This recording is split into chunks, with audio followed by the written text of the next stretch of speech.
Hello, hi, welcome once again to M5's English language learning program, Let's Speak English. I'm Gav Duncan and I'm here on your TV screen to help you learn English. Now, are you sitting comfortably? Yes? Good. And are you ready for today's lesson? Yes? Good. Okay, well, let's learn English together. Hello, everyone. Good afternoon to all of you. And the most important question of the day, did you all have a good weekend? Yes? Well, I certainly hope that you did. I hope that your weekend was filled with fun and laughter, with good times, more good times, and, of course, some better times. So, are you all ready? Are you all ready to get stuck into today's lesson? I bet you are. I bet that you're all sitting there with a cup of tea or coffee and perhaps a couple of biscuits too, waiting for me to stop talking so that we can get started. All right. In that case, what are we waiting for? We're not waiting for anything. We're just about to get started. But before we get stuck in, there's another important question that we have to answer. And that question is, who knows what day this is? Aha! Well, that's an easy one, isn't it? Yes, we all know that it's Monday. Good. Okay, so we know that it's Monday. But what date is it?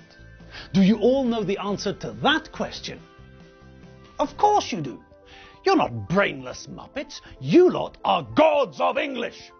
Okay, so we all know that it's Monday, the 19th of February, the year of our Lord, 3212. Well, okay, that last bit wasn't true.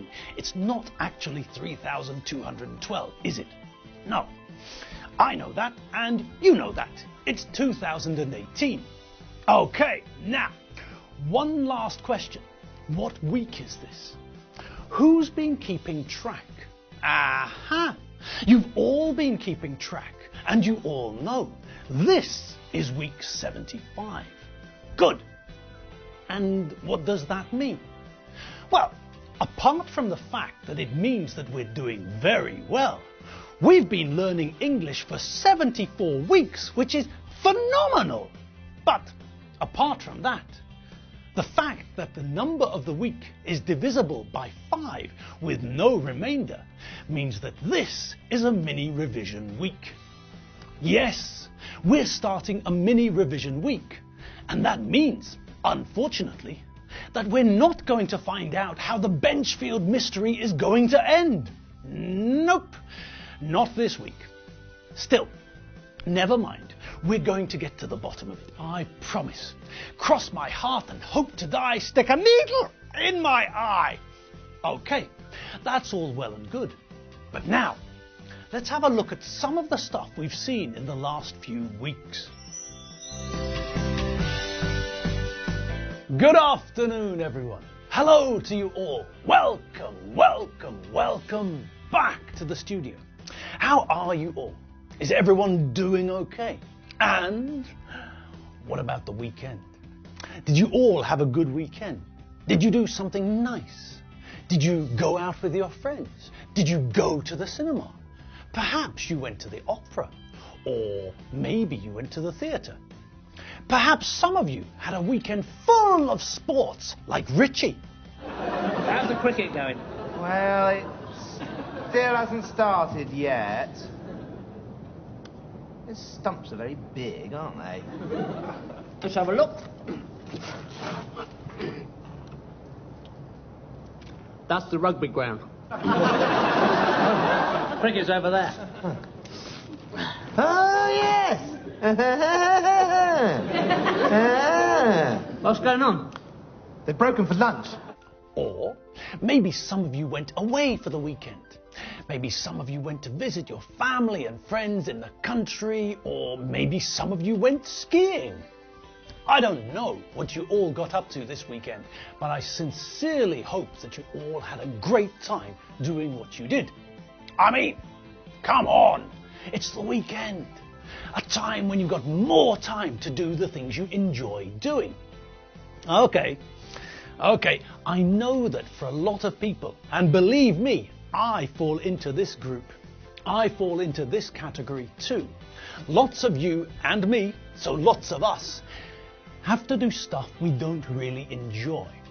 And this often means that if we have a busy week, we end up doing these things at the weekend. So, that's not such a great thing, obviously. But these are things that have to be done too. We call these things chores. And a chore is a routine task or job that we have to do, something that we don't enjoy doing, but we know that we have to do it. Lots of times we hear people talking about household chores. Household chores are the things that we have to do about the house. Things like cleaning, dusting, washing the floor, washing our clothes, all of those boring tasks, those dull, boring jobs connected to our lives at home. Hoovering, cleaning the windows, doing the ironing, all of those jobs that we don't like, but we have to do. We know that we have to do these jobs, but they're boring. And that's what a chore is. A boring task that you have to do. Okay. And now we know that these things are chores. Boring, tedious tasks that we have to do. And I can think of another one too. One that brings us back to our favourite family. And which family am I talking about? You all know, don't you? Yes, of course you do. That's right. I'm talking about our friends, the Benchfields. And who remembers where they were the last time we saw them? Yes, that's right. They were doing something that most people think of as a chore, weren't they? Yes, they were doing something that most people regard as a chore. Something that we have to do, but something that most people don't enjoy doing at all. That's right. They were shopping, weren't they? And now, this is the thing. This is the important thing. This is the important difference. Not all shopping is shopping, is it? Do you know what I mean?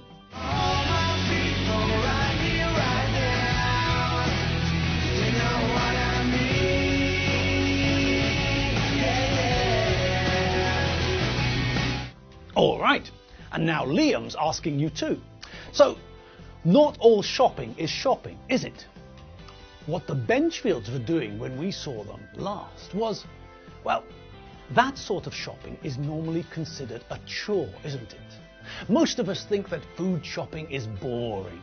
It's tedious. It's not very interesting. We consider, we think, in our opinion, according to us, it's a chore.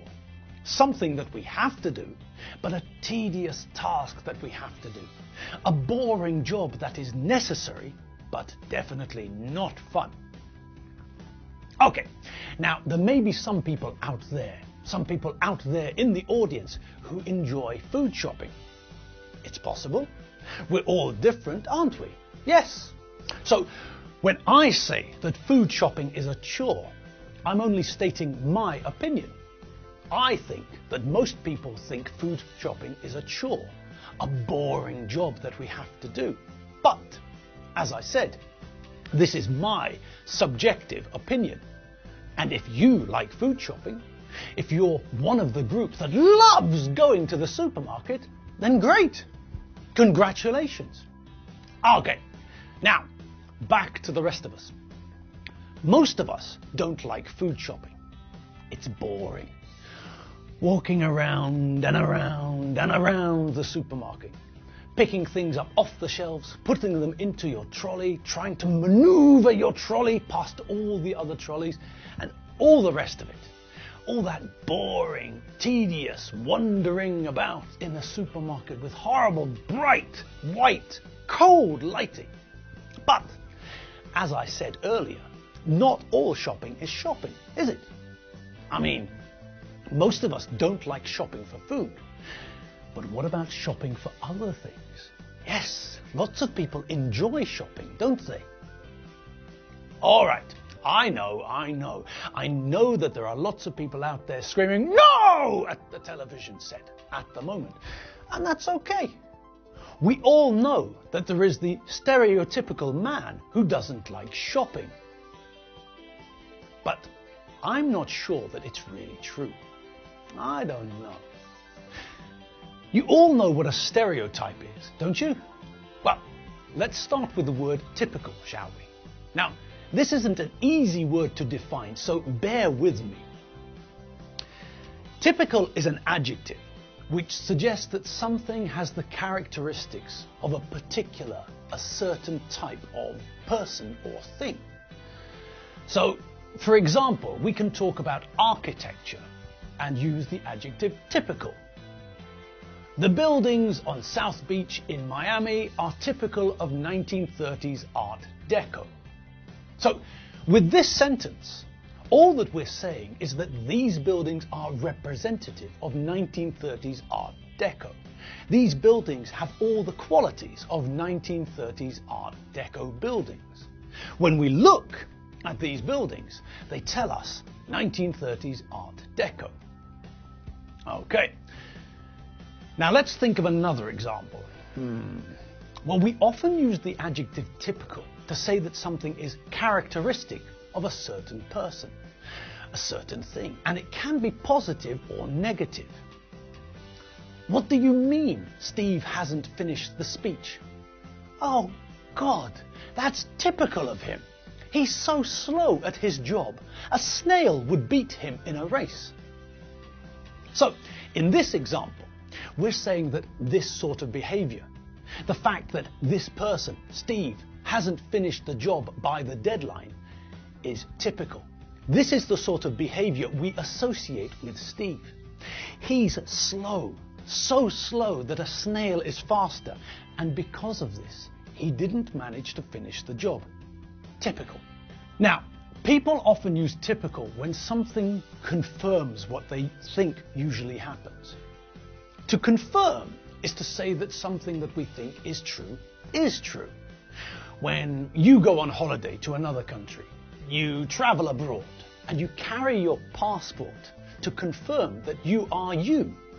You tell the person at the border that your name is Jeffrey Banana or Kim Philby or Robert the Bruce, and the border guard checks the name in your passport to see if it's the same name, to see if the document confirms what you said.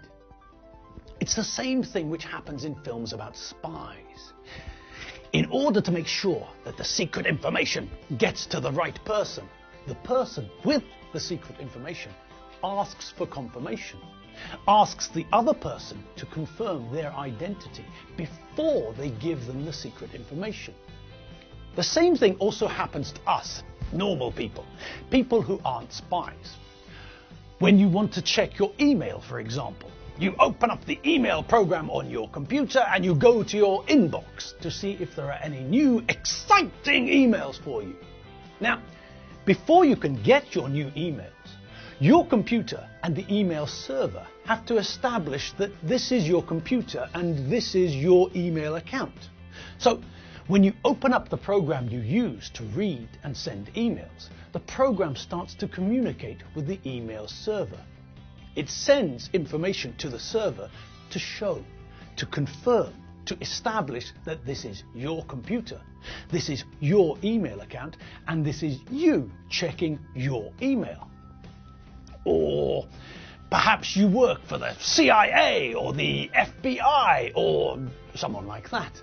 And when you go to work, you have to use a special magnetic card to get through the door at your office. Or perhaps you have to put your finger onto a fingerprint reader or your palm onto a palm reader to show that it really is you, to confirm your identity. Perhaps you work in an office where you have to have a retina scan to confirm your identity to get to the top floor in the building.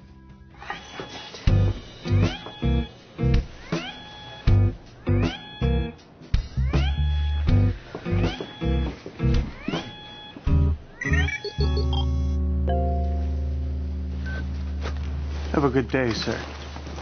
June? So, in the same way that we use our identity cards and passports to confirm our identities, when we're using our phones and computers to check our emails and things like that, then our phones and computers are continually sending and receiving information. They're giving and getting information to confirm that it is you who is trying to read your emails and not somebody else. Think about your credit card. There's a lot of information on your credit card, and when you want to use your credit card to buy something, a lot of the time you also have to provide or give a PIN number, a personal identification number, a code which shows that it is you, a code which confirms your identity. After you correctly enter your PIN number, after you have confirmed that it is you and not some nasty thief who's stolen your card, then you can use your credit card to buy something. If you can't confirm your identity, if you forget your PIN code, for example, then without confirmation, the bank won't allow you to use your credit card. And that's all the time we've got for today's mini revision. Yes, it's true. Old Father Time has come into the studio and is wagging his finger at me and tapping his watch. Our time is up, and we're going to have to leave you for the day. Oh well, never mind. We'll be back tomorrow, and that's the main thing. So until then, have fun, have fun, have fun, and have a good time. I'll see you all tomorrow. See you later. Bye.